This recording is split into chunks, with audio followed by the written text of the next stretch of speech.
So thanks for the introduction, and I thought I'd do a more easy in this morning with the question: Will AI kill open source? Meaning, will Sarah and Renska need a new job? Maybe. So that's an option.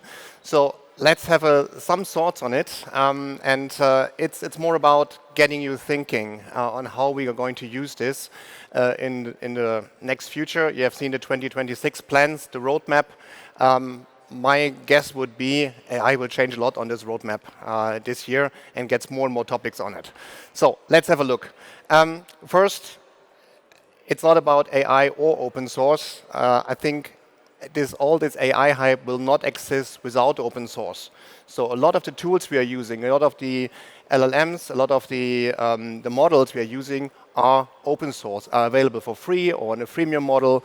So all the way we use it is kind of driven by the availability of these kind of tool sets. So the open source model itself, the way a community runs, is quite important to get the hype coming up. Secondly, everything we get out of the tools today was trained by human input. So again, open source, the communities, all the tools, everything we build is part of the training models, and that's the only way how all those massive intelligence was created over time. So again, without open source, if every software would be a commercial one, all the training could not happen at the time, and the speed we are seeing in this whole development would not come up. So what's happening now? So everyone is predicting AI is writing software. It's doing it today already. This will not be more in the future. It's there already. We cannot get it away. And basically, technology transforms technology. We are in a kind of cycle. The more we use it, the more we get out, the more it's getting use out of it. So this means, as a starting point, AI and open source are not different things. We see it from the agenda of this year already. So they belong together very close. But there is a but. So the revolution eats their own children. So this means we are replacing coding. Zara clearly said the community is about code first, but what if it gets code generated? So coding is a, let's call it, mechanical task. You know what to do, it's rule-based, you have clear algorithms to use, and what do you do with mechanical tasks? You get them away. So especially in the automotive industry, mechanical tasks were automated over time in how we build vehicles, how they are manufactured, how they are assembled. Everything is now on robotics. Mechanical stuff is going away. So second point is, with AI, we are generating code. We are not generating once and use it. We regenerate today, tomorrow, continuously. This means every time we get something different and we get a lot of code, a lot of versioning. So again, the way we use it is changing, and we don't need humans to use this. So the intelligence is now cheap. We heard from Christian the availability of the industrial cloud. That's one example that we bring more and more intelligence, AI, into the game. And humans, we ourselves, are now the bottlenecks. So the way we handle this, and there's also often the discussion about human in the loop. So it means the human controls the input, the human controls the output, the human controls the steps. In my personal opinion, the humans are the bottleneck here. It's a fairy tale. We cannot handle this amount of code generated and make it work in a clear way, in an easy way. So therefore, I think the human in the loop is a good idea, but it stops us, it slows us down, and it's not working. So this is more of a dark picture of how we are going. But in the end, it's something where we have to change. So the principles of what we are doing are changing, and it's the same also for us. The way we run the community, the way we run software coding, and the way we use software and code. If you think of generated software, the software itself is not longer the deliverable. The software is more about something which is a runtime artifact. So if you generate more and more, you have another runtime. So it's more a black box. We don't don't know exactly what's in, we don't know exactly how it works, of course we can go through the generated code, but if you really think ahead, why do I need human readable code if I can generate at runtime and make it machine executable? So then I even block completely the human component out of this. So this is much faster, but it also creates this kind of black box in a more stringent way. The second point is code first, is still very relevant, but we have tons of code being generated day in, day out. So even, I would say, incomplete code, code which is not contributing exactly to what we want. I think there was a recent announcement on GitHub that they want to go and act against all those pull requests coming from generated code or with generated code. So the quality is going down, and we are not longer capable in getting this all together in a comprehensive way. So we have the risk that AI-generated code is kind of killing our open source projects because of this massive input we cannot handle. And this requires a certain shift of the skills we are having in a day in, day out. So from a developer, from an architect to a requirements engineer. So we need unambiguous requirements. We need complete, brutal, executable test components. We need to understand the non-function requirements. So everything which comes typically at a later point in time. So this has to come much earlier because this is how we define the software, how the black box is defined. We define it by everything around us. And there's another point to think of, typically called control points. So where do I control my input, my output? Where do I control what I get?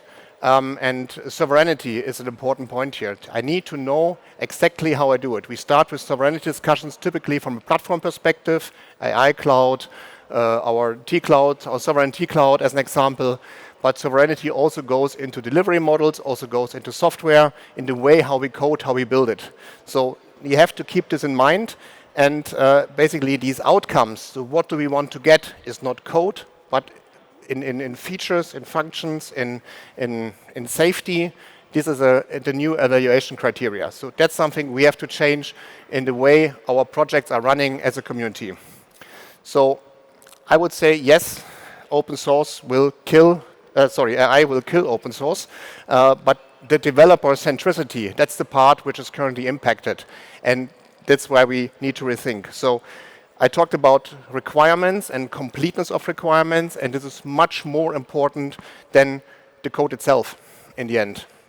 It's a bit of a prediction. I'm not 100% sure whether this is true in 2-3 years from now, but I'm quite sure these kind of requirements, completeness, and this from coding to governing is the one how projects in open source space, basically any project, should run. Again, we are going before we code, so it's not code first, it's more like the what do I want. We can talk about whether a requirement itself is already a piece of coding in the way we formalize it, the way we describe it, the way we use it. And we see already good examples also in our community with the trustable software framework where this is get formalized. So this formalization starts much earlier, and this is where we change from developers to requirements engineers, to data engineers, to test architects in a complete different skill set. So this means, in the end, open source architects have to describe what is the intent of what we want to get and not the coding first. Again, and this is something which might come in a few months, in a year, in 2 years, but it for sure will happen the more we generate and the more we work on it. So basically, what can we do about it? So what's our, next steps? And I mentioned already that we do have already within the community things like trustable software framework. We have the safety part of SCORE, and there are much more other projects who are touching on this, but we are still thinking in this code mode. In the end, my personal belief is any AI code, it has no author, there's no ownership behind it, no one really is in the maintainer mode for a certain library piece of code, but we have to trust the outcome. We have to trust what is in the end delivered and how it runs. So how to create this trust? We need to understand the coverage. So test coverage, requirements coverage, all those things which are very familiar in software engineering now gets more and more important, and that's where the skills should get into, or what the new craftsmanship is, where we are mastering basically the software parts. So even if the AI-generated code is kind of black box, as I mentioned earlier, the most important parts are around us. Secondly, I talked about you in the loop as a kind of fairy tale in terms of how do I actually execute it day in, day out. We have to design the loop. So we are not in the loop, but we have to design what's outside, how we build this. Otherwise, the loop also gets generated, and we are basically are the users without actually understanding what's in. So we are not in the loop, we design the loop, and this is a significant difference also in skills in the way how we do this. And last important part, of course, so open source is always seen as, hey, I get free software, I can use it, I don't have to invest in this. I think with this community we clearly see invest is necessary to build it up, to get it running, to work together. But in the end, it's not about free usage of something someone else created. It's about responsibility. I take responsibility for what I provide to the community or what I use from the community to run a certain software for a certain use case. So this time of shared responsibility now starts much earlier and has to be taken, in my opinion, much more serious compared to coding. So in the end, you see the claim here, AI writes software, we as humans have to take the consequence. That's also for our community. So we have to step away from pure coding, nice libraries, sleek architectures, all nice, into what we want to do.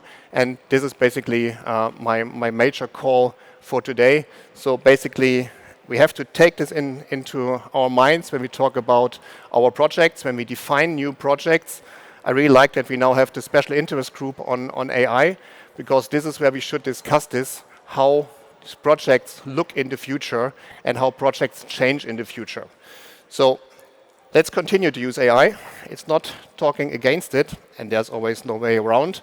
Second, we have to think about the new currency of what open source communities look like.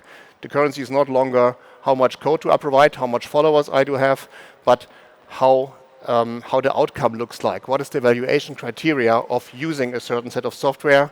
And last but not least, we have to define the consequences. We have to take the consequences in the end. So this means my call is for today, let's take this responsibility as a community. Let's use AI, but knowing exactly what we are doing and how we treat this in the future. So really happy to discuss this. There might be some provoking thoughts into it. Happy to get your comments, and looking forward for 2 very interesting days and discussions about this and all our other projects. So thanks a lot for this morning. Well, that's an interesting way to kick off the meeting today. Are there questions? So no one of you feels provoked. Okay, great. There's one. Do we have a microphone? Yes. Microphone. No, there's one over here. Ah, okay, didn't see that. I took Let's, okay, great. Sorry. Yeah, thank you for your slides. On the last slide, the last sentence was, are we ready to take the responsibility? And I would like to ask you that question. Based on what grounds are we supposed to do that? I mean, responsibility is, for me, something where I own the ownership, where I have ownership for a certain component, for a certain deliverable, for a certain outcome. So today, ownership is defined by my code. I'm author, it's mine, I take care that it's doing what I told it's doing. So this is changing because I didn't write the code anymore. It's defined by the requirements, by testing. So that is what I understood. That's why I'm asking. If this link is now missing, and I am no longer responsible for the outcome because it has been generated by an LLM that nobody has any control over, how am I supposed to be responsible for the outcome? by defining the right requirements, by defining the right tests, because this is outside of when we generate code. Today, this is typically something we do later, not as complete, documentation quality is not as good. So we move from coding, responsibility on coding, to responsibility on describing what we want to have and how we want to check it. So I'm the still outcome. implementing the test cases. Sorry again? I'm still implementing the test cases in that picture. Well, I think even the AI is implementing test case, but I have to tell the AI what to do. But then the disconnect is again there, right? Yeah. If the AI is creating the test case for the stuff that it invented or that it made up, True, then but if there is no responsibility. But if I define how it should look like, what it should test, what are the corner cases, I'm still responsible for this. I cannot give it away. Okay. I give away the coding, but I don't give away the left and right. Okay. So, and if say this is the move from a coding first to the other sides, left and right. We're not perfect yet. Okay, anyone else wants to? Yeah, Let's go over Ansgar. there. So you want to apply for a new job? For sure. So I was already joking with Michael beside me. So if I'm getting rid of my job, maybe I can help cooling your data center in Munich. Yeah. Whatever. Exactly. So the question is actually, and first of all, thanks for the talk, Jörg. I'd like to understand what Christian has been mentioning before, that you're also planning to contribute different stuff to the community. After listening to your talk, most likely I'm not expecting code, but prompts, or what is it you're going to contribute? Is that something which you can also be talkative about? Yeah, very good question. So we have an intense talk with Christian and the colleagues about this. How does it look like? Today we talk code, because this is what's there and what we contribute, and I think this will still exist for a period of time. But it will change, and to be honest, the prompts will more look like codes, structured, how we do this. You could argue a prompt is a code. It's versioned and all those things. So yes, this is something which we will contribute, but all of us in the future. This will change. Otherwise, the whole promise of AI, of speed, is not longer going to happen. So it will be both. Code now, because that's what's existing, but looking forward into how do we change this, it will also go into prompting, into the libraries around that. Thanks. And maybe I have a follow-up question. Yes. So let's say your contribution is, okay, I want to build this component. You define APIs, you define requirements, and then you let pick your agent of choice, write the code. Is the code contributed? First question. I mean, I guess you will be contributing the requirements that you used and the test cases that you used, but will the code be contributed, and who does the IP on this code belongs to? So question one, I don't care whether this code is contributed, because the code gets regenerated as I need it. But it's not the same. It's not the same, exactly. So even if I contribute, so the next user might take my prompts, everything we built up, and generates himself.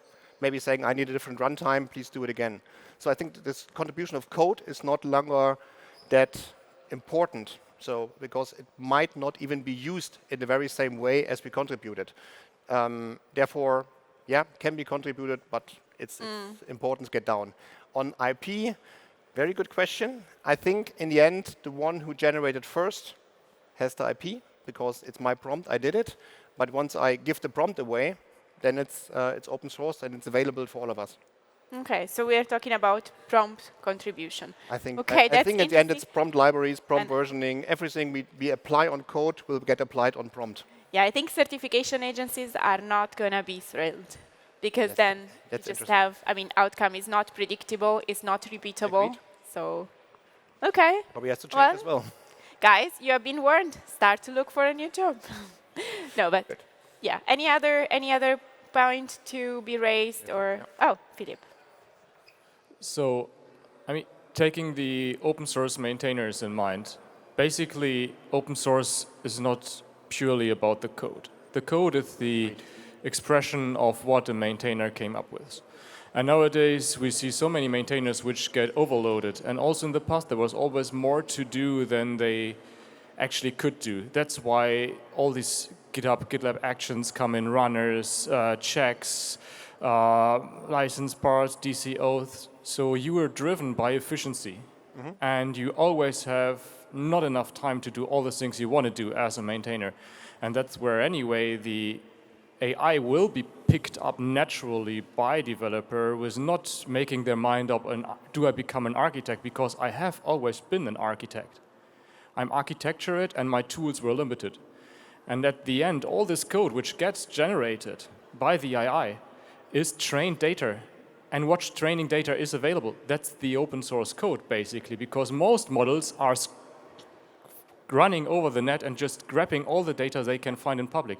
So it will most likely accelerate the open source development because you do not need to bother that much about the code anymore, and and it also lowers the entry hurdle to get people into it to make their first open source project in there, and then you have still the universal language behind. And I guess that's more where the AI comes in, and it's just like another tool accelerating our efficiency and work. It's a very powerful another tool. I agree to your point. So that's what I also said. It's AI could not exist without open source because that's how it gets trained. I think there are two aspects. So one, maintainers get overloaded. Absolutely right. I mean, I think there was last week or the week before, this mentioning by Anthropic, we have found 500 leaks or 500 problem points in open source software. So this is the kind of the positive side. Say there's a remark, let's fix it, here are the inputs. But the amount of work going to maintainers from thousand different areas, it's overwhelming. So this sorting out what's relevant, what's not, I think that's the major part which reduces the efficiency of maintaining. The second part is, if I want to develop something, and that's for me a risk in terms of open source. If I want to develop something and really follow wipe coding, I do my prompts, I build everything myself. I do not need to look up open source projects. I don't need to look up the latest libraries and don't need to understand how I build it. It's getting done for me. So the question is, will we have new open source projects coming up over time? Or will there be a kind of decrease in what we are addressing because the building coming from the prompts and can be generated? It's a thought. I'm not sure whether this is the right direction, but at least we should think in this direction because the developer does not need open source libraries anymore. It's looked up for them. And once they do it, they don't send bug reports. So no one gives the feedback on this. So it's a bit of black and white here. So it can go in both directions. Okay. I would have two questions. I mean, one for you, one for the audience. Time on your agenda, yeah, right? sorry. So happy to do this. Yeah, I'm the timekeeper, so I can do what I want. So, first question to the audience. I would like to know, those of you that write code or that have developers that write code or that write code themselves, are you using AI to write the code? Hands up. Okay, almost everyone, although not everyone. How would you say that more than 50% of your code is AI generated? A few. Okay. But so probably what you said is coming, but not very soon, Exactly. at least in this domain. So a question for you. So we are setting up an AI SIG. So the focus was planned to be, or is planned to be, around toolchain. How do you speed up the toolchain process and assist it with AI and so on? How would you reframe the scope of a special interest group within this community? So I think if you think in technical terms and saying we talk tool chains, then we are still on the right track. Okay. But the tool chains needs to get extended to what I said earlier, to left and right. So the requirements and how do I validate what I get, and less looking on the classical tool chain pipeline part. We still need these kind of automation checks and these kind of things. But I really recommend for the SEG to look left and right and think about how we formalize this. And it could even be in a project saying, how do we better formalize requirements? How do we prompt them correctly? How do we structure this? So that's definitely, for me, one of the parts we should look at. Okay. Yeah, looking forward to the discussion. Thank you. I don't hear you, John. I just wanted to say I think that's completely in line with what we're currently thinking about for the SIG. So that's brilliant, terrific. Please come join. Yeah. Will do. Thank you. Okay. So. One more question online from the chat, which I would like to reframe. It's from Amrut. He asks, will the overload of features to be generated by AI or the choice of features to be implemented will be taken care by AI itself? Okay, let me think about this. So okay, the this question is is level question. whether the AI selects which feature to build, what is important, what is less important. Could be. So exactly, good one. If AI is being the maintainer in the end, then you have to do this. I think that's a sort to follow up, but no straightforward answer to that. Okay, thank you. And thank you for reminding us, online people, please post your questions. Herman will read them, and so that you can at least interact. Okay, thank you, Jörg. Thank you so much for kicking this off. That was really thought-provoking. And I would like to then thank you.